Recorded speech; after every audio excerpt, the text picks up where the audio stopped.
Hi guys! So for today's video, mag-unbox tayo ng binili namin PS5. Yan. PS5. Thank you sa mga tumulong na mabili to. Ano yan? Galing Divisoria. Sa shout out sa mga tumulong bumili. Kay Sir Robin, kay Sir Justin, kay Sir Paulo, Sir Junil, and Sir JM. Yan. Sila yung mga tumulong sa akin para mabili tong PS5 na to. So, i-unbox na natin. Wow! Teka. Wow! Maliit kasi yung table ko guys. So, baba muna natin. Actually, mabigat siya. Yan. Ito yung Wow! yan, kasama. Siyempre, kasama yung controller. Wow! Parang ano lang nananaginip ka siguro. Yeah. Yan, power cable kasama din. Tapos manual.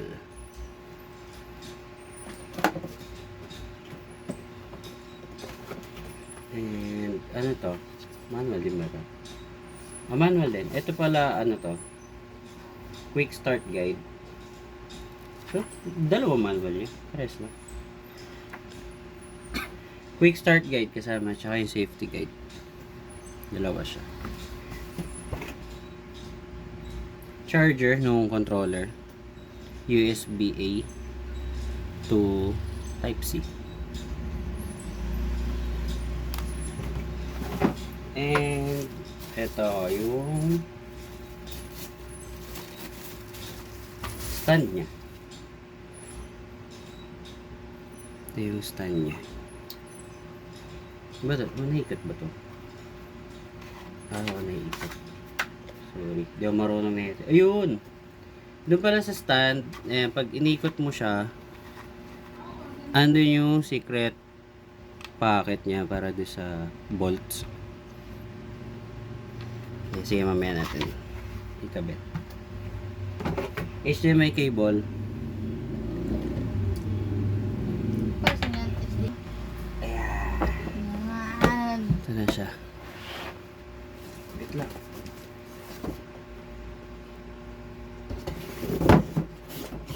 Ano yan? Binili ni Christian yan ng 35,000 sa Data Blitz. Kayo maniwala. Actually, nabili ko to nung nag-sale. Pero kung hindi nag-sale to, baka hindi ko siya mabili. Hanggang Maniwala ka. tingin-tingin lang tayo. Nag-sale. Kaya, ayan, nagbigyan tayo ng opportunity makabili. Ay, si Diesel yan, bibili naman yun.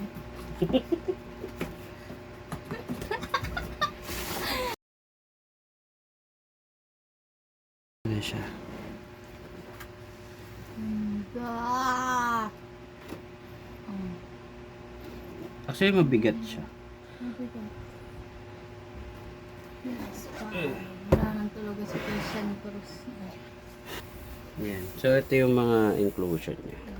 Stand, HDMI, safety guidelines, saka Warranty. quick start up. Power cable, controller, and charger niya. So, set up natin siya. Gusto ko nakatayo siya kasi wala akong masyadong pwesto dito sa table ko. So, itatayo na lang natin siya. Gagawa natin ng backup. I-backup ko yung PS4 ko dito.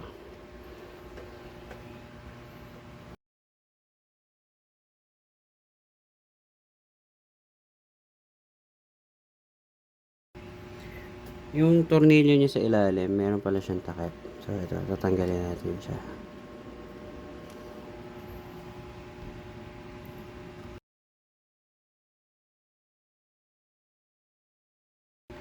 Yan. Kaya naman pala siya ikpitan kahit ano lang. Ay, ganyan pala yun. Daliri lang. So, para siyang thumb screw. Hindi, actually thumb screw nga siya eh. So kahit di mo na siya gamitan ng tools para ma-lock. Yeah. Meron siyang stand. May charge kayong controller. Tingnan natin. Ayun, meron. Umilaw siya. Ito na. Tingnan natin kung madidetect siya. On natin. Wala, hindi nag-on yung PS5. Teka. Yung power o button ba to? Ayun. Wow!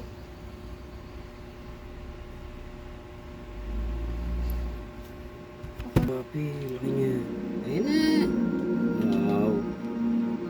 Baby, may na-check out pala ako today. Ano?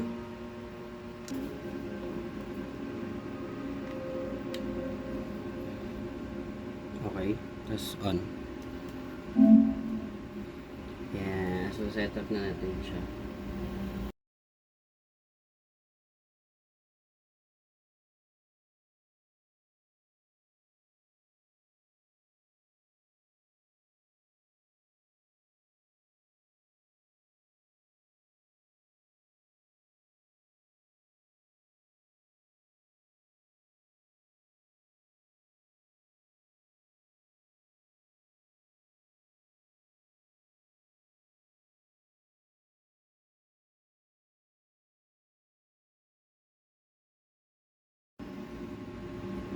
Yan. So, nakapag-sign in na ako.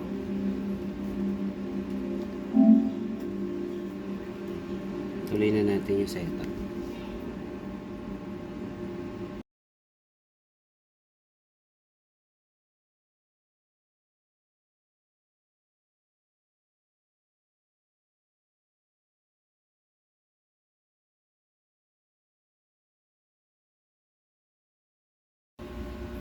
Ayan.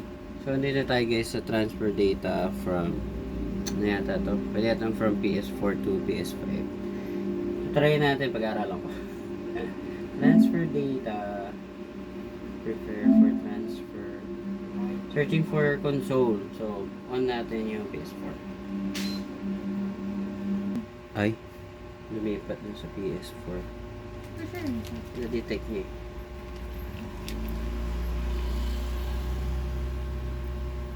Pero balik tayo dyan sa PS5.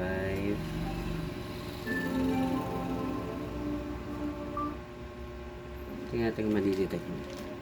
Can find console network check. Ang nagustuhan ko pala guys sa Sony TV, kahit yung remote ni Sony, nakakontrol yung console mo.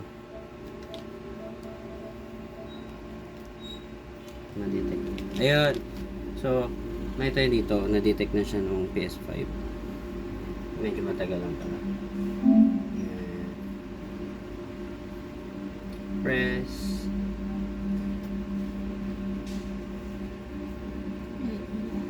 Within the limit, press the power button of your PS4 for 1 second until it beeps. Power. Okay. Transfer natin lahat kasi baka pag hinarap tong PS4 i-reformat ko rin siya.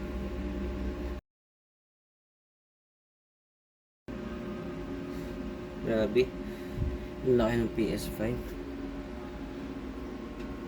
kumpara mo dito sa PS4 na slim, oh.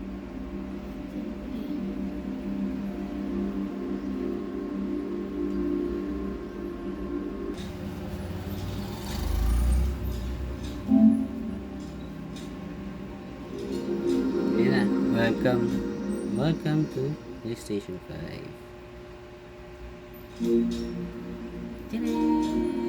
Ito na siya, B.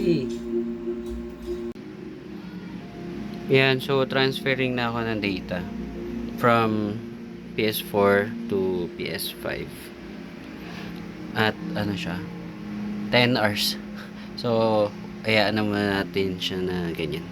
Matagal pala siya. Kasi through wifi yung transferring ko ng data, hindi ako naka-LAN. Mas mabilis kung LAN to LAN to. Naka peer to peer siya.